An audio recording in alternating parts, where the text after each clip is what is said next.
आणि आता बातमी आहे लाडक्या बहिणींसाठी। लाडक्या बहिणींनो, आत्ताच मोबाईल चेक करा, कारण जानेवारी महिन्याचा 1500 रुपयांचा हप्ता महिलांच्या खात्यामध्ये जमा होण्यास सुरुवात झाली आहे। काल रात्रीपासून अनेक महिलांच्या खात्यामध्ये 1,500 रुपये जमा झाले। नमस्कार. लाडकी बहीण योजनेबद्दल आतापर्यंतची सगळ्यात मोठी आणि महत्त्वाची बातमी घेऊन आलोय। आज तुमच्या खात्यात पैसे येणार आहेत आणि तेही दुप्पट। पण थांबा, गोष्ट इथेच संपत नाहीये। यात एक जबरदस्त ट्विस्ट आहे। एकीकडे आनंदाची बातमी आहे, तर दुसरीकडे तब्बल 20 लाख महिलांना या योजनेतून बाहेर काढण्यात आलंय। म्हणजे विचार करा, 20 लाख। तुमचं नाव त्या यादीत आहे की नाही? दुप्पट हप्ता नक्की कोणाला मिळणार? आणि जर नाव कट झालं असेल तर पुढे काय? या सगळ्या प्रश्नांची उत्तरं पुढच्या काही मिनिटात मिळणार आहेत, त्यामुळे कुठेही जाऊ नका, लक्ष देऊ नका।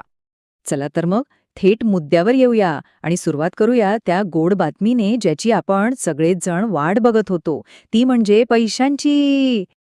तर हो, प्रतीक्षा अखेर संपलेली आहे। योजनेचा 20वा आणि 21वा हे दोन्ही हप्ते एकदम खात्यात जमा व्हायला सुरुवात झाली आहे। आणि हो, रक्कम आहे दुप्पट। म्हणजे एक नाही, दोन नाही, तर तब्बल 3,000 रुपये एकत्रितपणे थेट बँक खात्यात जमा होत आहेत। आता तुम्हाला प्रश्न पडला असेल की हे 3,000 कसे? तर याचं गणित अगदी सोपं आहे। फेब्रुवारी महिन्याचे 1,500 रुपये आणि मार्च महिन्याचे 1,500 रुपये असे दोन्ही महिन्यांचे मिळून एकूण 3,000 रुपये एकाच वेळी खात्यात येत आहेत। ही बातमी ऐकून खूप छान वाटलं, बरोबर? पण इथेच एक मोठा परंतु आहे। एक असा प्रश्न जो लाखो महिलांच्या मनात धाकधूक निर्माण करतोय। आणि आता आपण वळूया त्या अत्यंत महत्त्वाच्या आणि थोड्याशा धक्कादायक अपडेटकडे। राज्यातल्या सगळ्याच्या सगळ्या म्हणजे 36 जिल्ह्यांची फायनल लिस्ट तयार झाली आहे आणि त्यात एक खूप मोठा बदल करण्यात आलाय। सरकारने अधिकृतपणे जाहीर केलंय की तब्बल 20 लाख महिलांना या योजनेसाठी अपात्र ठरवण्यात आलंय आणि त्यांची नावं लाभार्थी यादीतून काढून टाकण्यात आली आहेत। आकडा खूप मोठा आहे। आता ज्यांची नावं वगळली आहेत त्यांच्या मनात एक मोठी भीती असेल की अरे देवा, आधी घेतलेले पैसे परत तर नाही ना मागणार? तर ऐका, सरकारने यावर स्पष्टीकरण दिलंय। सगळ्यात महत्त्वाचा मुद्दा हा आहे की ज्या महिला अपात्र ठरल्या आहेत त्यांच्याकडून आधीचे पैसे परत घेतले जाणार नाहीत, पण त्यांना आता पुढचे हप्ते मिळणार नाहीत, हे नक्की। ओके, तर मग हे सगळं का होतंय?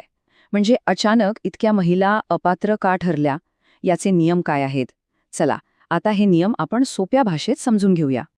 बरं, तर नियम एक एक करून पाहू। पहिला आणि सगळ्यात महत्त्वाचा नियम आहे उत्पन्नाचा। म्हणजे कुटुंबाचं वार्षिक उत्पन्न जर 2.5 लाखांपेक्षा जास्त असेल, किंवा कुटुंबातला कोणीही सदस्य इन्कम टॅक्स भरत असेल, किंवा घरात कुणाला सरकारी नोकरी किंवा पेन्शन असेल, तर त्या महिला अपात्र ठरू शकतात। आणि इतकंच नाही, यादी अजून पुढे आहे।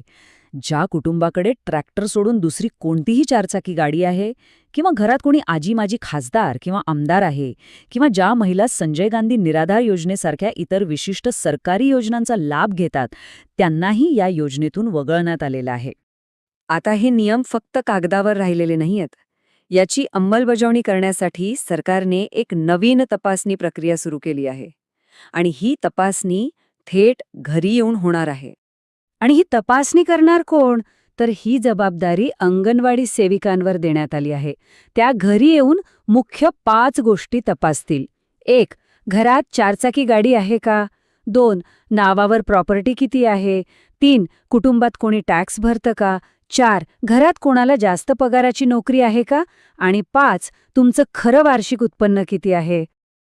आता हे सगळे कडक नियम ऐकून अनेकांना वाटेल की आपण कुठल्या तरी नियमात अडकू शकतो, पण थांबा, काही ठिकाणी थोडी सवलत आहे। चला बघूया की यात काही पर्याय उपलब्ध आहेत का। सुरुवात करूया त्या प्रश्नापासून जो सगळ्यात जास्त जणांना पडलाय, 4 चाकी गाडीचा प्रश्न। इथे एक महत्त्वाचा अपवाद आहे जो खूप जणांना दिलासा देऊ शकतो। जर तुमची 4 चाकी गाडी व्यावसायिक वापरासाठी असेल, म्हणजे समजा ती टॅक्सी आहे आणि तिची नंबर प्लेट पिवळी आहे, तर अशा परिस्थितीत लाभार्थी महिला पात्र राहू शकते। ठीक आहे, गाडीचा मुद्दा तर स्पष्ट झाला। आता येऊया दुसऱ्या मोठ्या चिंतेकडे, उत्पन्न आणि रेशन कार्ड। इथे तुमच्या रेशन कार्डचा रंग खूप महत्त्वाचा ठरतो।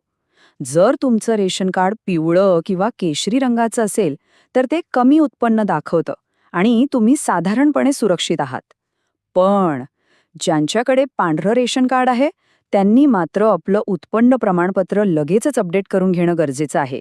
चला आता या सगळ्या चर्चेनंतर येऊया त्या प्रश्नाकडे ज्याची आपण सगळे वाट पाहत आहोत की आज या क्षणी नक्की कोणत्या जिल्ह्यांमध्ये पैसे जमा व्हायला सुरुवात झालीय. तर आजच्या तारखेला जी यादी आली आहे त्यानुसार अमरावती विभागातून यवतमाळ आणि वाशिम, मराठवाड्यातून बीड आणि जालना, कोकणातून रत्नागिरी आणि सिंधुदुर्ग अशा एकूण 12 जिल्ह्यांमध्ये पैसे जमा होत आहेत. ही यादी तुम्ही स्क्रीनवर पाहू शकता. आता जर तुमच्या जिल्ह्याचं नाव या यादीत नसेल तर काळजी करू नका. बाकीचे जे जिल्हे आहेत त्यांची नावं प्रतीक्षा यादीवर आहेत आणि सरकारी माहितीनुसार पुढच्या 2 ते 3 दिवसात त्यांच्याही खात्यात पैसे जमा होण्याची दाट शक्यता आहे. तर मग ह्या सगळ्याचा अर्थ काय काढायचा? सोप्या भाषेत सांगायचं तर थोडा धीर धरणं गरजेचं आहे. पैसे टप्प्याटप्प्याने सगळ्यांच्या खात्यात जमा केले जात आहेत. पण तोपर्यंत आपण काय करायला हवं? तर आता पुढे काय करायचं? 4 सोप्या गोष्टी लक्षात ठेवा. 1. तुमचा जिल्हा आजच्या यादीत आहे का ते तपासा. 2. मोबाईलवर मेसेजची वाट बघत बसू नका. थेट आपलं बँक खातं तपासा. आणि सगळ्यात महत्त्वाचं, ही माहिती तुमच्या ओळखीच्या प्रत्येक लाभार्थी बहिणीपर्यंत नक्की पोचवा, कारण योग्य माहिती वेळेवर मिळणं खूप गरजेचं आहे. या योजनेचे नियम भविष्यात अजून बदलतील का हे पाहणं महत्त्वाचं ठरेल. तोपर्यंत जागरूक रहा,